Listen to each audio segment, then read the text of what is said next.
So the important part of this book is that I get you into this book as much as I loved this book, because it taught me so much. It taught me about the Kentucky stiff-legged goats. It taught me about cows and how tired you get after you calve. And it also taught me about love. A lot about love in this book. But anyway, the beauty is no greenhorn, and she's about to rope in the man of her dreams. Cattleman Bran Turner has been left short-handed, and rural Wyoming isn't exactly a hotbed of job seekers. In fact, his only applicant is Harper Masterson, the town's pampered former beauty queen. With no other option, he reluctantly hires her, even if the curvy cowgirl does get under his skin. Harper's getting a kick out of proving Bran wrong, and showing him that she's qualified to pull calves, feed livestock, and handle back-breaking chores. But the hard-bodied cowboy isn't all work and no horseplay. And when their nights start heating up, Harper realizes they might just be perfect for each other after all. And we're going to start on chapter 2 on page 16, and I'm getting my glasses, so don't yell at me. Okay. Bran glared at Harper Masterson, wondering if he'd become the butt end of some joke. He said as much to her, steeling himself against the tears he imagined would fill her eyes. But the golden-brown eyes narrowed, a bit haughtily. In fact, Celia didn't tell you I was coming. Celia told me she found me a hired hand. She didn't say a damn thing about it being you. Harper's chin shot up. You don't have to sound so disappointed. I am. Crap, not the right thing to say. Look, I don't know what Celia told you about this job. She didn't tell me anything except to drive out here and talk to you. So here I am. She pierced him with another lofty look. Are you conducting the job interview on the porch? He scowled, biting back. Ain't gonna be a job interview. Instead, he stepped away from the down door frame and said, might as well come in instead of standing out there freezing. Thank you. This is page 17. Harper wiped the soles of the dominatrix boots and peeled off the pink leopard print gloves, and when she pushed the cowl of her wool coat back, her golden hair stuck up a million directions, making her seem approachable, not like some beauty queen. I'm cleaning it up a lot, so. A beauty queen is his hired hand. She smothered her hands over her head, taming the wild strands, and then she jammed them into the front pockets of her fancy velvet suit jacket with its gold embroidery and ignored his pointed stare. Crap, what was she thinking? She was stunning. A wide face composed of such sharp angles, strong lines shouldn't look so startlingly feminine, but it worked perfectly on her. Add in a generous mouth with a little tiny beauty mark above the curve of her full lips and those brandy-colored eyes, and Bran was nearly struck stupid by her magnificence. Get a grip, man. He gestured up to the couch. Have a seat. Coffee? Yes, please, black. Bran poured 2 cups, handed one to her, and parked himself in the easy chair across from her. They both took a sip. He waited for her to speak. When she didn't, he said, why would you even be interested in this job? Don't seem like your kind of thing. She wouldn't meet his eyes, instead focusing on the dark liquid in her mug. Harper? Finally she glanced up. With all due respect, Mr. Turner, you don't know anything about me, so how would you know if it was my kind of thing? Damn if she didn't have a little fire to her. I'll give you that, and that answers the last part of my question, but not the first. Why do you want to work as a hired hand? Honestly, because I'm out of options. Harper set her mug on the table and rubbed the back hands across her skirt. Page 18. Good Lord, the woman had worn a miniskirt and hooker boots to apply for a job as a ranch hand. Didn't realize that most days she'd be covered in cow crap, mud, and hay? Probably not. This would be the shortest interview in history. Pity, really. He almost would like to see what outfit she would wear to branding imagings of rocking a red. He has images of her. I went to work this morning at your tan your hide, and Alice informed me that she's shutting it down. Is that your only job? No, I also work part-time at Get Nailed, which is part of Bernice Beauty's barn, but hardly pays the grocery bill. So when Celia called me and heard that my tale of woe, she lined this up. She locked her troubled gaze on his. Believe me, I had no clue that she hadn't told you that I was applying for the job. Have you ever worked on the ranch? She shook her head. That's why I was suspicious when Cecilia suggested it. She knows I'm not a ranch kid. There was silence. They both said, "Look," at the same time. Brand smiled. Ladies first. I may not have cleaned barns or spread hay, but I have been working since I was 12 years old. I babysat, served fast food, cleaned motel rooms, waitress, sold clothes in retail store. I have a great work ethic, and I'm not afraid to do new things, nor am I set in any way on how ranch work should be done. I suspect your other hands with experience might be, so if you're wanting a reliable worker that can be trainable to do the things you want them to be done, that would be me. Nice pitch, he murmured. Harper blushed. Oh, heck no, not a blusher.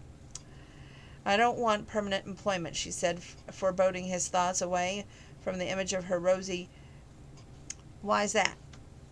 Harper gave him a sardonic look. No offense. I can't wait to get out of Muddy Gap. Remind me again how you ended up here in part of Wyoming? My mother hooked up with some trucker from here. We lived here in Montana, so she followed him once again, believing it was true love, which once again lasted, about 4 months before she kicked him to the curb. Brand was tempted to chuckle, but he didn't even think Harper saw the humor in retelling even now, so he kept quiet. Moving again was the dead last thing I needed since I just started my final year of high school. But Mom never cared about what we wanted. However, she just wouldn't force the issue because I won a couple of pageant titles, and that required me to live in the area for the duration of the reigning year. How many titles did you win? 6. Sounds like a lot, but Wyoming can't boast a big pool of candidates to choose from, so some I won by default. Page 20. That was humble and unexpected. He figured, with the way she looked, that she would be cocky. Hasn't she already pointed out once that you prejudged her or maybe misjudged her? How long have you lived here? He asked, as the rumor mill hadn't churned the instant the hot jailbait blonde rolled into the sleepy Wyoming town. 6 years, longer if we stayed anywhere, she frowned. Although Mom didn't make it that long. Anyway, as soon as Bailey's graduates from high school, we're gone. Celia made it sound like your hired man would be back on his feet by then. Brand nodded. How did he get hurt? Freak accident. Bull stopped on Les's foot, and then he fell, and it twisted his body, breaking his hip when he hit the dirt. Never had that happen before. Ouch. Harper sipped her coffee. He sent her a challenging look. But beware. Accidents happen with livestock and equipment all the time. I've been kicked damn near every place on my body. I've been practically ripped my hand off fixing the fence, almost lost my arm getting tangled up in a rope with a runaway horse, and I've nearly been struck by lightning. I've been tossed on my butt by a horse, knocked on my butt by the cow and bulls, flipped over by ATV, got my big rig stuck in the mud and in the snow. I've been chased by bulls, chased by cows, been stung by bees, wasps, and hornets, almost burned up in a wildfire, time or 20. You trying to scare me off? No, I'm just sharing the cold hard facts so you know what you're getting up against. So you're considering me for the job? Say no, possibly. Can you work 7 days a week? Harper paled a little. Sure. That was 16, 17, 18, 19, 20, and here comes 21. It's only until we're through the worst of calving, and then it'll be normal. Normal being what? 6 in the morning until 4 in the afternoon. What's the pay? Brand shrugged. Negotiable. That isn't a dollar amount. I need a solid number. He tossed out a number, but he honestly wasn't sure what Les made. $100 a day. Her eyes widened. For how many hours a day? Harper wasn't the pushover he imagined. Not that he would take advantage of her, but it was encouraging that she paid attention to details. Maybe she'd be detail-oriented on the job, too. A 10-hour day. Obviously, any hours you logged over 40 in a 7-hour period, you would get paid in a half. Paychecks are cut every week by my accountant. He drained his coffee. Is that more or less the money you were expected? More. Well, miss, half a dozen beauty tiles didn't hedge either. I ain't gonna lie, it's damn hard work. I know. Harper's forehead wrinkled, and he was fascinated by her coy demeanor. As long as the sooty eyelashes that brushed her cheek, those had to be fake, didn't they? Brand's cell phone rang, and it broke his contemplation of other parts of Harper that might be fake. Hello? Thought I'd catch you napping, he snorted. I'm napping just about as much as you these days, Hank. What's up? Same old, same old. Laney wants to know if you're free for supper tonight. Sure, I've always got time for supper with the pretty woman. He felt Harper's curious gaze. You'll be aware that I'll be there too, Hank said dryly. A man can hope against that. When Hank made a snarling noise, Bran laughed. What time? 6ish. I'll be there. Tell her thanks. He hung up and looked at Harper. She set her empty coffee cup on the table and met his gaze. So where do we stand in this? Are you going to give me a shot? Bran gave her a head-to-toe inspection, frowning at her. A Tyner be here by tomorrow, 6 a.m., and for God's sake, leave the pearls, beauty sash, silk shirt, the boots, and tiaras at home. Cleaning it up. Come dressed, ready to get down and dirty with me. We're going to skip ahead now to page 43, where my notes start in, where the real learning started for me. She thought it would be cool to take a picture with a goat. And the goat faints. And she's like, oh my God, I killed the goat. So she moves the goats. And then he's like, where's my goats?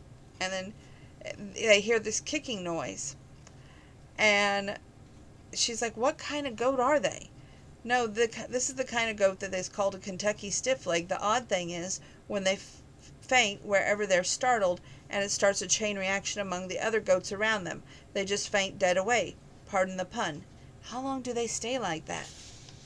Anywhere from 1 minute to 5 minutes. These two seem to stay out longer than the other I've seen. What are their names? Pox and Hex. Pox is the smaller one. She's pregnant. What made Harper feel worse? Didn't it hurt the kid when the mama got plumped to her fake death? Wait, Pox and Hex? That's strange names. Charlie gave them to me as a surprise. Does he hate you or something? Bran snorted. Or something. You must have moved pretty fast if you got them both in the shed before they came to. Harper hung her head and stared at her feet. I'm just such an idiot about this stuff. I'm sorry. Hey, soft leather brushed against her chin, and Bran lifted her face up to meet his eyes. Not your fault. I should have warned you. Since I've been around the ranch, worked my whole life, this stuff comes natural to me. I don't even think about it. Bran, there is nothing natural about fainting goats. He smiled, but his gaze seemed stuck on her mouth. I may forget to teach you some things, but I never do it intentionally to make you feel stupid, Harper. I ain't that kind of man. A warm feeling flowed through her. Thanks, and I promise if I make another mistake, I won't try to hide the evidence. Working with you ain't going to be boring, that's for dang sure. His smile faded, and he stepped back. Come on, chores are waiting. That was 43 and 44. Moving on to 58.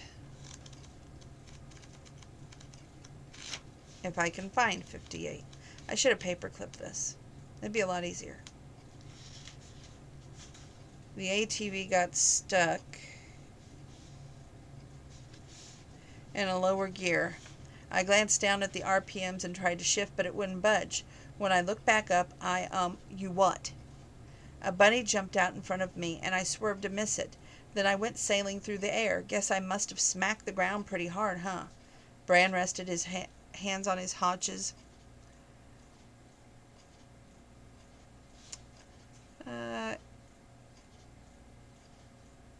So that's where the accident with the ATV happens.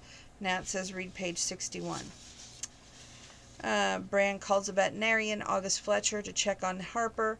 Harper finds out that Mr. Fletcher is a large animal vet. And on page 62, it makes Harper feel like a heifer. When Bran arrives, he feels kind of jealous of Fletcher. So on page 64, so far I'm liking that I took these kind of notes. 64, Fletcher leaves, crashes a while on Bran's couch before her next job as a nail tech at the Get Nailed. He says, do what you want. He says, do you want to quit? So it says go to page 68 and 69. His stormy gray eyes stared back at her, but his mouth stayed shut. Because I had one little spill? Harper rolled her eyes. Please, I understand that working as a ranch hand can be dangerous, but so can any other job. He didn't look convinced. Oh, really? Absolutely. For instance, when I was a waitress, the dishwasher spilled soap all over the floor, and I crashed into the wall and nearly broke my arm. And when I was cleaning motel rooms, the vacuum I used had a short in the cord, and I almost electrocuted myself. Not to mention all the times that my butt got pinched when I was slinging drinks at the sports bar, or worse, when a guy would accidentally get too friendly. That was worse than taking a tumble off a slow-moving ATV, trust me. A dark expression crossed his face. I hope you got sore knuckles from clocking those men who pinched you. You shouldn't have to put up with that crap. My point is, any type of work can be risky, Bran. No biggie. I'll be fine. Harper squeezed his upper arm. Whoa, talk about big biceps. She never should have put her hand there, but somehow she didn't. Okay, I'll be watching you a lot closer, guaranteed. Why did the thought of Bran watching her closely sound like a delicious shiver from head to toe? Probably because she was cold. In a move that was hot, seductive, and unexpected, Bran ran the back of his rough skin knuckles down her cheek. Sweet dreams, sweetheart. She closed her eyes, wishing he could continue stroking motion until she fell asleep, but his touch disappeared and his footsteps faded down the hallway. Okay, Bran seems confused and somewhat crazed. On page 76, 78, to explain, to read about Bran and Harper during the calving season. She stays to help him with the calving season. And let me see where I've got this marked.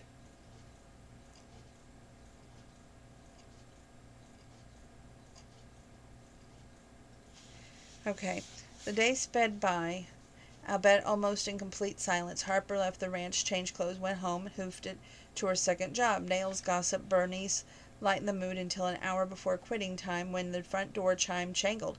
They both glanced over to see Bran Turner stomping in. He didn't look at Bernice, just made a beeline for Harper and got right in her face. What is the point of having a cell phone if you don't answer the darn thing? My mom says that to me all the time. Just saying. I don't answer it when I'm working, Bran. No crap, I've been calling you for 2 hours. So, you knew that I had another job when you hired me.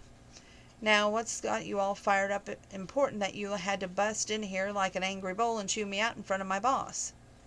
That question actually took Bran back. Sorry, I wasn't thinking. He sent Bernice a sheepish smile. Ms. Watson, I apologize for my rude behavior. I'll excuse it this one time, but you better offer up an apology to Harper, too. Sorry, Harper. He didn't look at her, focusing instead on Bernice. Would it be possible for me to have a word with her? Sure, I'll be in the back. Bernice walked back between them, leaving a trail of cigarette smoke in her wake. Bran stared at Harper with that incredible gaze that gave no hint of what he was thinking. So what's got you into running to town like a crazy man? I'm sorry, it's just these things have gotten hectic since you left, and I hoped that you would come back to the ranch earlier than what we talked about. I'm free after my next appointment, then I'll have to go home, change, and I can be right out after that. That'll work, thanks. Bran's gaze dropped, taking his own sweet time traveling up, checking her out. And then he tells her how good she looks, which that makes her blush, and she says thanks. And he says, I gotta admit, as much as I like seeing you look all soft and girly, I like the way that you look dirty wearing coveralls. Bran granted that irresistible cowboy grin and sauntered out the door. The cowboy then sent mixed signals like no man she ever met. Okay.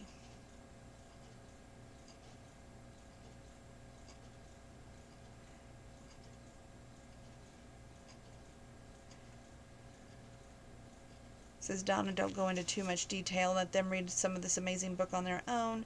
Just a taste to wet the whistle for the people to read this amazing book. Go to 78 and 80. Okay, so we continue on.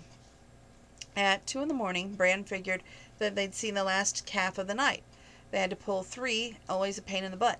Luckily, all the calves had mothers that survived, which was not always the case. Harper had learned that the fact firsthand last night, seeing a stillbirth.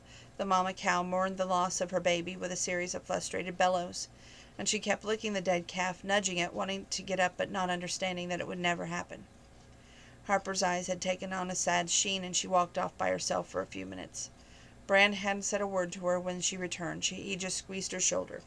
It had been good for him to see some of the day-to-day life ranch stuff that he'd gotten cynical about through the years in Harper's eyes. They hadn't talked in the truck, and they made their way back from the herd. When they reached the last gate, Bran had to shake Harper awake to get out and open it. Muttering she hoped that the cab had slammed the door, she stumbled, disappearing from Bran's line of sight. When she didn't immediately reappear, he slid from the truck warmth and found her lying in front of the tire, staring up at the sky.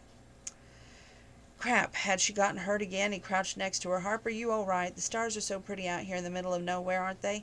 They look so different in the winter time, almost like they're shriveled up from the cold. Come on, sweetheart, let's get you back in the truck.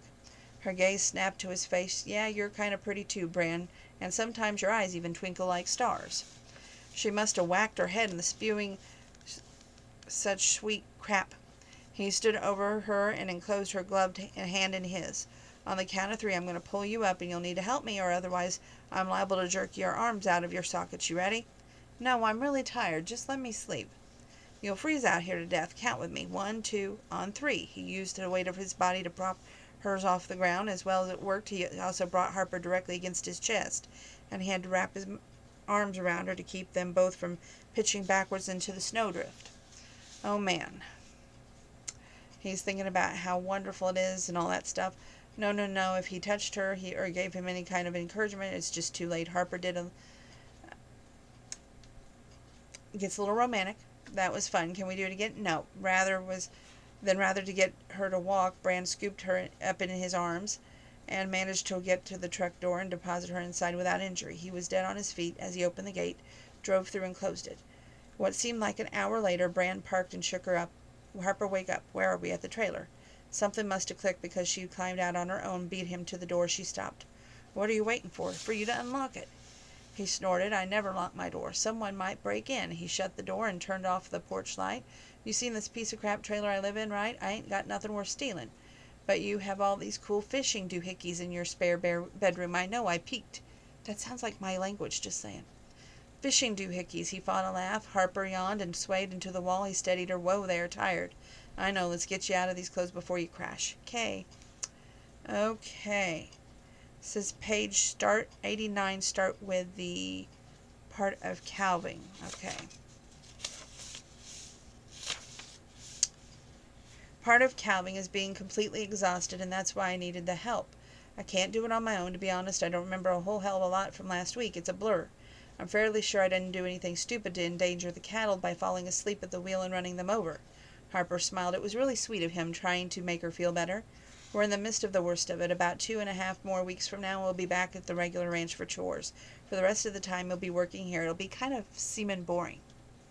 I doubt that. The coffee maker beeped, and Harper made him sit while she poured them each a cup and brought it to the table.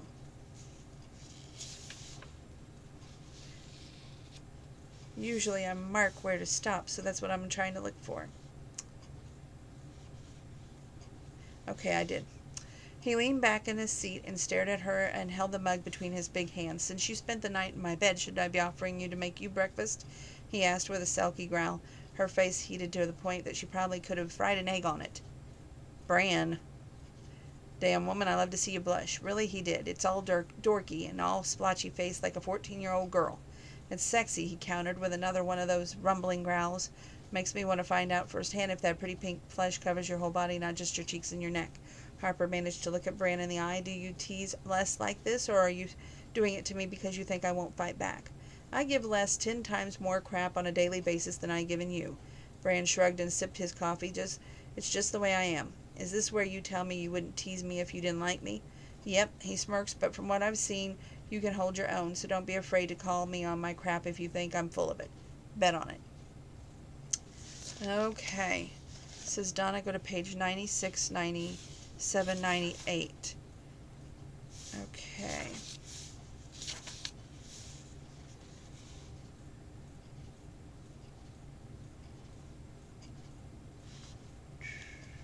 Ridiculous how happy Bran was to hear Harper pull up. He paced the short length of the living room, forcing himself to wait a solid minute before he opened the door.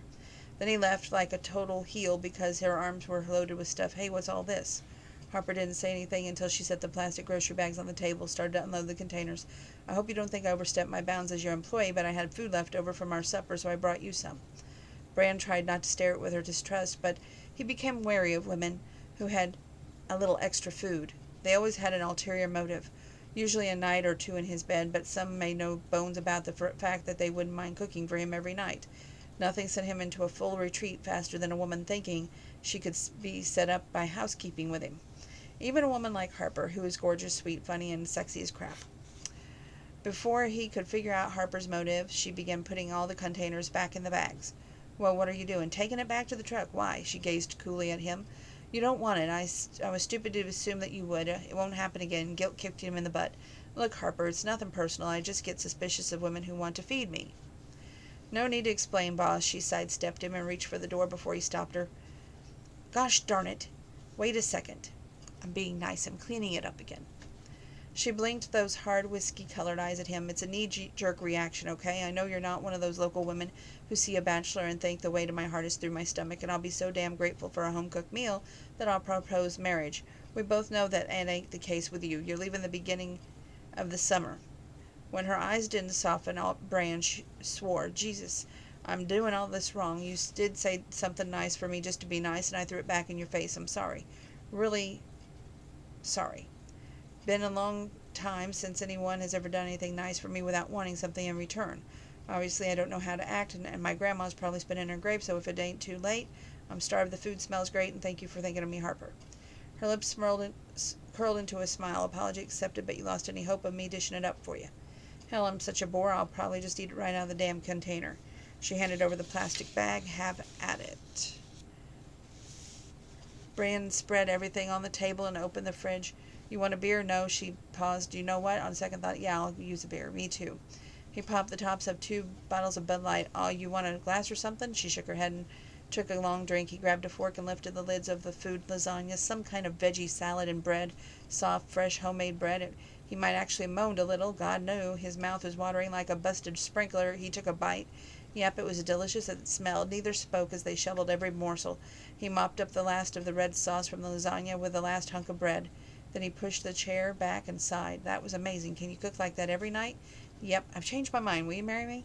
Harper laughed. No way. I'm getting out of Dodge, remember? She swigged that bottle and smirked to think that I didn't even want to make dessert. He's thinking you could be my dessert. You'd be putting in my hands if I whisked up a batch of triple chocolate caramel brownies. And he's thinking you'd be putty in my hands if you let me put my hands on you, Bran. He drained his beer. Sorry, I got to thinking about something else. We better get a move on before I start falling asleep from this tasty supper. Thanks again. You're welcome. I'm glad someone appreciated it. She gathered up the containers and set the plastic bag by the front door. Okay. Page 99. My first paycheck or my last paycheck? First, you've done a good job so far. Thanks, boss. She grabbed the bag with empty food containers. I'll take this out to the truck and find my timesheet and give it to you now.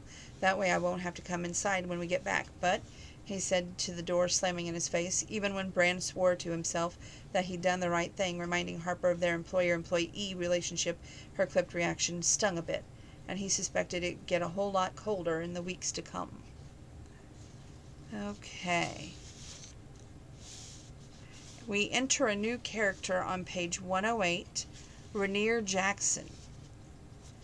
Okay. I'm Rainier Jackson, Harper Masterson. Pretty name for a pretty lady. Harper rolled her eyes. Be careful with the compliments and pickup lines, Mr. Jackson. I might think you're overcompensating for something. He threw back his head and laughed. Harper knew everyone in the salon was watching. Harper, darling, I assure you I'm all man, and I'll admit to liking the ladies a little too much. That's probably why I've gotten 2 ex-wives. He finally set his hands on the towels. She winced. His fingers were a real mess. The skin was red, chapped, and cracked and peeling. 2 of his fingernails were completely black. He'd be losing those 2 nails before long. The lines underneath his nails were pure black, too black for merely dirt. Nasty, huh? Are you a mechanic? As a hobby, my main business is stock contractor, which means I'm outside a good chunk of the time. I wear gloves. He turned his hands over, palms up. But sometimes that makes it worse because the gloves get wet, and then my hands chap and freeze. It's a never-ending cycle. So what have your other manicurists done? I'll admit, this is out of my league. She met his gaze. Wow, up close, remember, Renner had startling eyes, a periwinkle blue. Honestly, I appreciate that, Harper. Usually they soak 'em, clean 'em the nails, and push back the cuticles. I reckon the same treatment that you give other clients. That's all? Then they give me a wax dip or rub heavy-duty cuticle oil onto them and put a pair of cotton gloves and let them soak in oil. We don't have wax, but I got a really good oil that penetrates fast. It'll help. Anything would be better than this. Tomorrow I gotta look like a businessman, not a grease monkey. Harper found the deepest tub, and he winced, and she placed his hands in it. After he relaxed, Ritter focused on Harper's hands. You don't have any fancy fake nails like those other technicians I've seen. It was her lack of acrylic nails with designs that could be changed on a whim considered bad advertising. Heck, she never painted her nails. These days, keeping them trimmed was the extent of her nail maintenance routine. Is it because that you're the only nail tech in town and you can't do your own nails? Renner prompted. No, I swore when I finished my last college obligation as Miss Sweetgrass I wouldn't ever wear fake nails again. You were Miss Sweetgrass? And Miss Rollins, and Miss Carbon County, and Miss Sweetwater of the Rodeo Stampede, and Miss Sage and Spurs, and Miss Wyoming Beef Council. And Miss Wyoming, he asked. Nope, first runner-up 3 times. She leaned back in her chair. Tell me, Renner, what brings you here to Muddy Gap? I lived with my grandparents here through growing up through the old place came up for sale and brought it. Plus another acreage that bordered it. What place is that? The last people who owned it were the Kleins. Harper shook her finger at him. Now I know who you are. You're the outsider who brought ruin to the Carbon County by buying up all the available land when you're not local. You'll probably only let that big city buddies hunt, or worse, you'll turn it into a hippie compound. His gaze narrowed. The man was a serious death glare. Harper leaned forward. I was kidding, but I'll warn you, from one native Wyoming night to another. That's the attitude you'll run into around here. Tell me about it, and it doesn't help when I'm keeping my evil plans close to my vest. So you are going to live around here, eventually, once I get building underway, and Rainier snapped his mouth shut, then a slow, cocky grin spread across his handsome face. You're a wily one, sweet and curious. I like that. Maybe I ought to offer you a job. You look it. You, already planning to steal the help away from the local businesses? That'll go well over with. Divide, conquer, and charm. That's my motto. But it won't work with me because I'm leaving this town for good in another 2 months. Rainier asked questions and seemed genuinely interested in listening to hear answers. It was a nice change from being ignored, talked over, or conversing with cattle. And Rainier was actually a really nice guy. Smart, funny, and she got his hands fixed up and gave her a big tip. This is too much, she demurred, trying to hand the $20 bill back. Consider it a bribe. She frowned at him. A bribe for what? When the local folks ask if the outsider sissy boy, Rennie Jackson, really gets his nails done, you gotta lie and say that you were pulling pieces of barbed wire out or something equally manly. Harper laughed. Deal. You do have a great laugh, Harper. I'll see you around. Okay.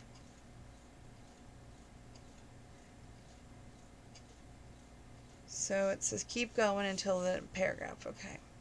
Bernice lounged behind the front desk, doing the man's hand. That's kind of freaky, even when he's good looking. Did you just put polish on his nails? Harper shook her head. Actually, I'm not supposed to say anything, but I was pulling metal shards out of his fingers. Bernice blew out a cloud of smoke. Really? Yes.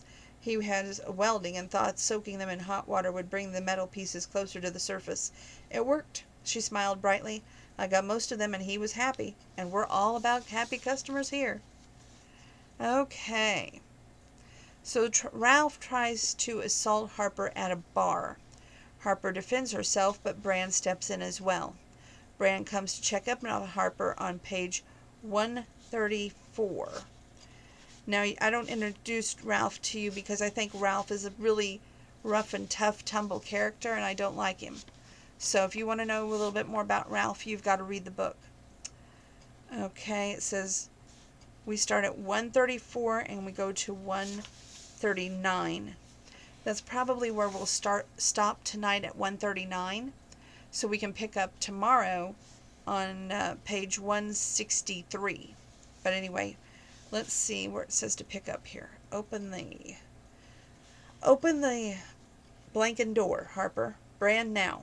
Reluctantly, she flipped the lock and let him in. He threw off his coat and toed his boots as if he planned to stay a while. By all means, make yourself at home. Comfy. Harper spun on the heel, intending to return to the kitchen. Brand stopped her, turned face to him, holding her upper arms. Why in the hell did you run off like that? Wouldn't you have? We ain't talking about me here, sweetheart.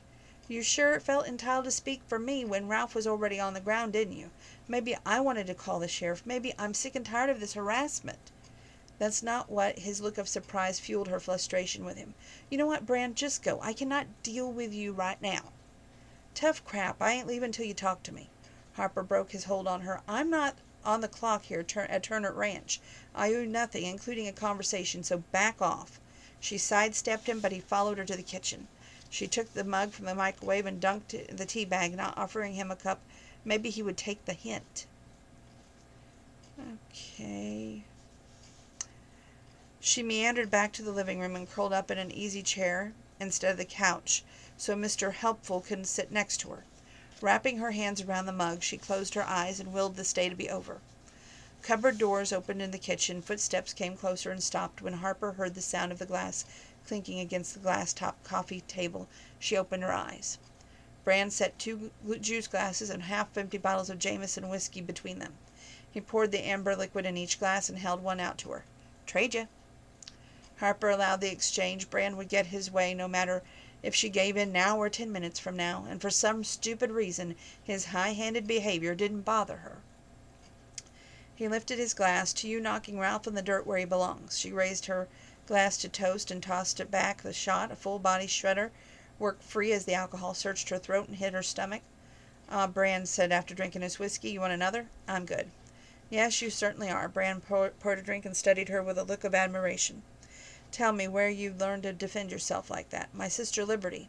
She had hand-to-hand combat trained in the army, and she drilled both Bailey and me on the basic defense moves."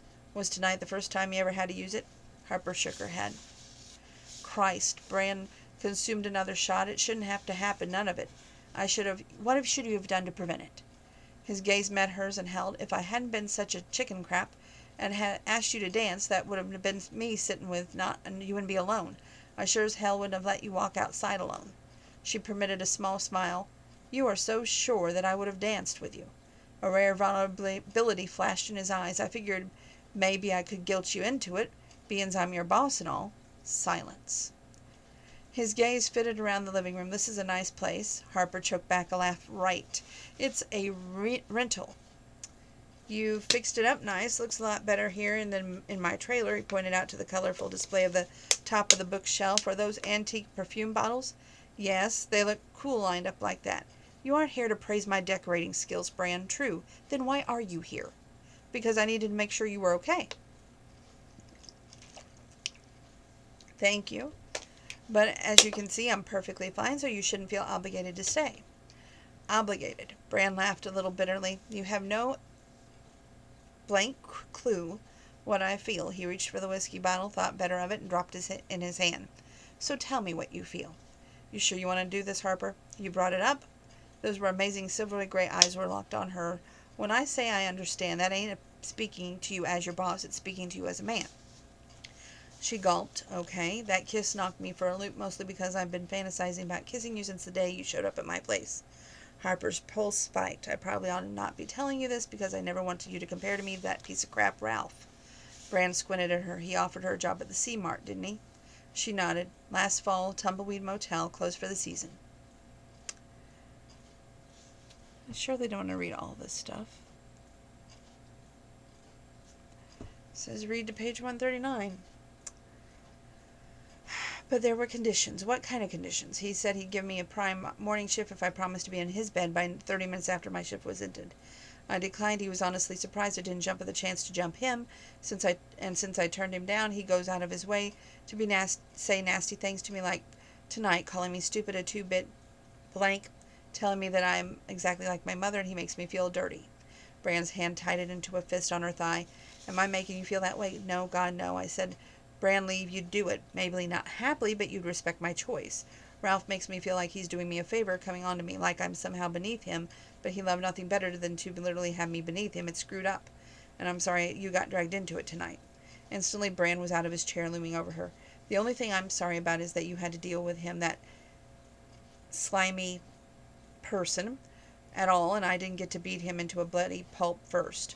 Harper stared at him, specifically at his mouth. God, Brand was just so perfectly male, but even as he was close as angry as he was, he just didn't scare her.